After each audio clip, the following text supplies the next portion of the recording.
inan dhalinyara oo si wanaagsan aabaheed iyo hooyadeed soo barbaariyeen ayaa waxaa iskuulkii quraankii bay xifdiday waa lagu dadaalay dugsi hoose iyo dhexe iyo sareba way ka baxday ilaa intaa telefoon iyo moobil midna may qaadanayn fasaladana xagga hore ka gali jirtay waxay ardayd xariifada markii ay soo gaadhay marxaladii jaamacadda ama ay iskuulkii ka takharujtay inan weyn bay isu dhigto aabaheed oo aad u ixtiraamayo inanta aad u jecel ayaa ku yiri aabbo adigan de jaamacaddii galay maxaad doonaysaa waxay ku tiri aabbo moobilka ballaaran ee faraha lagu walaaqo kaasaan rabaa ka wuu soo iibiyey burkaba bahalka muu filan qisadaasi Hargeysay ka dhacday markuu soo iibiyey nabadii caana waxaan ahaynba waa la kala qaadaaye mid kale oo aafaysan ayaa iyadu markiiba arrimo aanay haabka iyo hiyigaba ku haynin tustay oo tiri de waxa la soo furtaa internetkii oo halkana la galaa oo waa sidan oo waxa la samaystaa account noocana oo waxa la samaystaa fasaad book annagu waxaan u naqaanaa fasaad book idinku wax kala u taqaanaan Soomaa way ayaa la samaystaa wixiiba way wada furtay markiiba mid kale ay garanaysay isku xidhay inankiiba marba risaaladu soo dira marba wuxuu soo dira aakhirataanki waxa gaadhay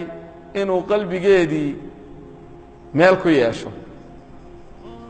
Imrul Qays ninkii loo oran jiray shaacirka ahaa ayaa wuxuu yiri atani hawaha qabla an a'rifa al-hawa fasadafa qalban khaliyan fatamakkanahu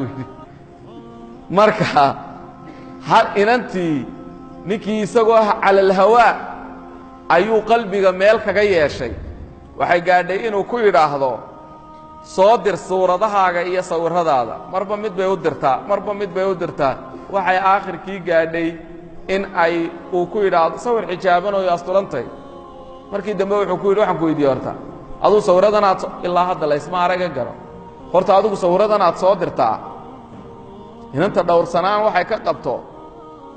20 sanadood ama dhowr iyo 10 sano weyn baa lagu soo dadaalayay heer jaamacadeed bay soo gaadhay quraankii bay xifdisanayd horta waxaan ku weydiiyay adigu sawir adeeyada u egtahay un baad noo soo dirtaa maxaad sawir muxuu rabaa muxuu ka jeedaa sawir deetimo qaawin oo de magarasa kuwaynu garanayno inantii markii dambe wuxuu sameeyay sawiradii buu ururiyay wuxuu sameeyay marka waxaan la yiraahdaa photoshopka ee la isku hagaajiyo iyadoo qaawin buu ka sameeyay iyadoo sana buu ka sameeyay waa kan wuxuu ku yiri waxaan doonayaa intimidation ama caga juglayn waxaan doonayo hadii aad sameyn weydo sawiradaadaas aan baahinay inantii waxay istiri ceebtaada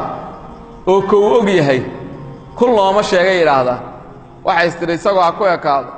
way u baxday oo way aragtay oo wuxuu ku sameeyay buu ku sameeyay waraabe dhargay baa walaalkii xasuustay waraabuhu wishiri baa la yiraahdaa markuu neefelo uu isu qayshadaa uu yiraahdaa uu isu soo ururaa markuu inantii wuxuu doono ku sameeyay ayuu ku casuumay kuraydii xaafadaha iyo asxaabtiisa